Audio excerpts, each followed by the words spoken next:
কিন্তু তত্ত্বাবধায়ক সরকার নিয়ে তুমুল ধোঁয়াশা।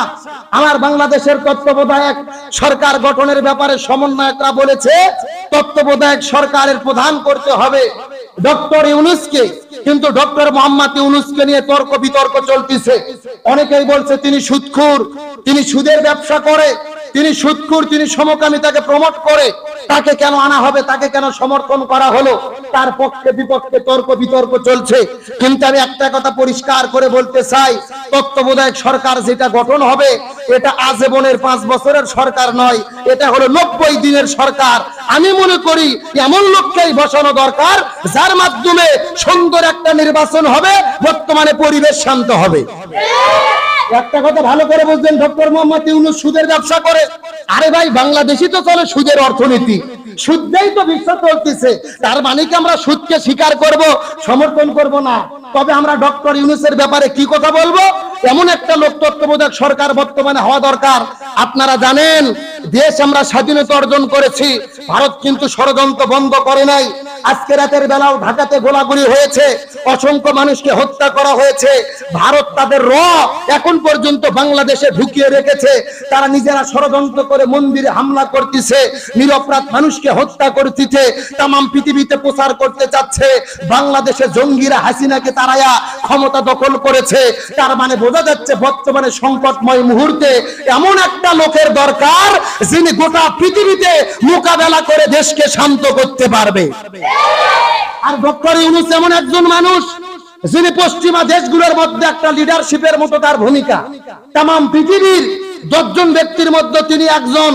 একটা কথা মনে রাখবেন, বর্তমানে যে সিচুয়েশন, আমরা পরিবেশ যদি 1-2 দিনের মধ্যে শান্ত করতে না পারি, ভারত ভেজাল করে তাদের এজেন্টদেরকে দিয়ে বাংলাদেশে একটা বিশৃঙ্খলা করতে পারে।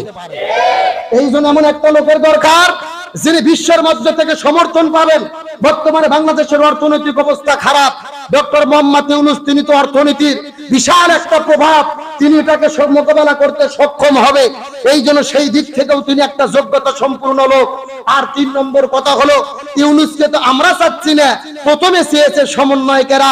যেই ছাত্ররা জীবন দিয়ে শহীদ হয়েছে, যেই ছাত্রগুলো সমন্বয়কেরা 32 ঘন্টা কারাগারে ডিবি হারুনের ডিবি অফিসে বন্দী থেকে না খেয়ে অনশন করে জীবন দিতে চেয়েছে, বাতিলের কাছে মাথা নত করেনি।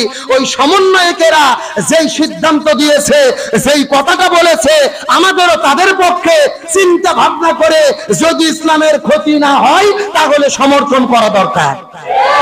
তার কারণ বাংলাদেশের রাজনৈতিক দল যেটা করতে পারেনি, ছাত্ররা করে দেখিয়ে দিয়েছে। তাদেরকে সেলুট। তারা হলেন এই প্রজন্মের দ্বিতীয় স্বাধীনতার মুক্তিযোদ্ধা। আজকে তারা যেহেতু ডক্টর ইউনূসের কথা বলেছে, অবশ্যই বুঝে শুনে বলেছে। যেহেতু ভারত, তারা কিন্তু হাসিনার পরাজয় মেনে নিতে পারতেছে না। এখন পর্যন্ত হাসিনা তাদের কাছেই পালিয়ে আছে। কিছুক্ষণ আগে দেখলাম মিটিং হচ্ছে, তার মানে ষড়যন্ত্র চলতেছে। এই ষড়যন্ত্র মোকাবেলার জন্য ইউনূসের মতোই একটা যোগ্য লোক বর্তমানে দরকার। তারপরে ও সুদ করুক, সমকামিতা করুক, ইসলামের বিরোধিতা করুক, তার পাওয়ার থাকবে কয়দিন? 90 দিন। জোরে বলেন কয়দিন? আমাদের তার কাছে দাবি থাকবে 90 দিনের ভেতরে পরিবেশ শান্ত করবা, সুন্দর একটা নির্বাচনের ব্যবস্থা করবা। তারপরে জনগণ যাকে রায় দেবে সে ক্ষমতার চেয়ারে বসবে। বিএনপি যদি জনগণ রায় দেয়, বিএনপি ক্ষমতায় যাবে। জামাতকে রায় দিলে জামাত যাবে, চরমোনাইকে রায় দিলে চরমোনাই যাবে। তারপরে সুদ বন্ধ করব না ঘুষ বন্ধ করব না সমকামিতা বন্ধ করব, ওটা পরে ভাবা যাবে। আপাতত দেশকে শান্ত করে হাসিনার ষড়যন্ত্রকে বন্ধ করতে হবে। তার কারণ স্বাধীনতা অর্জন করার চাইতে স্বাধীনতা রক্ষা করাই বেশি জরুরি, এবং এটাই কিন্তু বেশি কঠিন। এই জন্য বিভ্রান্ত হব না। যেটা সমন্বয়করা সিদ্ধান্ত নেবে, রাজনৈতিক দল রয়েছেন, জামাত ইসলাম রয়েছেন, বিএনপি রয়েছেন, চরমোনাই রয়েছেন, আল্লামা মামুনুল হক রয়েছেন, সবাই মিলে সেটা পরামর্শ করে সিদ্ধান্ত নেবে, ওটাতে আমরা মত দেব। তবে একটা কথা বলি, আমরা বিশৃঙ্খলা করব না। মনের মধ্যে বড় কষ্ট, আজকে সারা রাত গেছে, আমরা ঘুমাতে পারি নাই।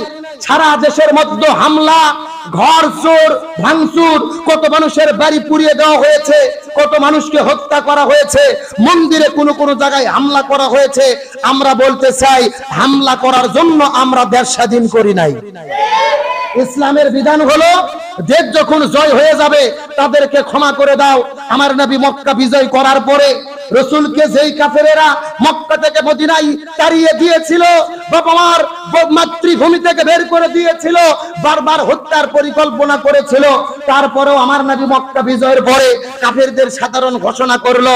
তার মানে আমার নবী আমাদেরকে শিক্ষা দিতে চাচ্ছে যুদ্ধ বিজয় হওয়ার পরে, স্বাধীন হওয়ার পরে ক্ষমা করে দেওয়া, এটাই হলো মহৎ গুণ। আজকে আমরা আক্রোশ করে ঘর বাড়ি জ্বালিয়ে দিচ্ছি, থানা পুড়িয়ে দিচ্ছি।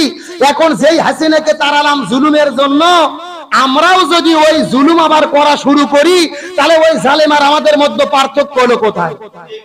এই জন্য আমিরে জামাত বলেছেন, আমরা যেই স্বাধীনতা পেয়েছি এটা হলো আল্লাহর পক্ষ থেকে পাওয়া উপহার। আলহামদুলিল্লাহ বলেন। এই উপহারে আমরা আল্লাহকে সিজদা করব, রোজা রাখবো। আল্লাহর কোরআন বলেছে তোমরা বিজয়ী হলে কি করবে?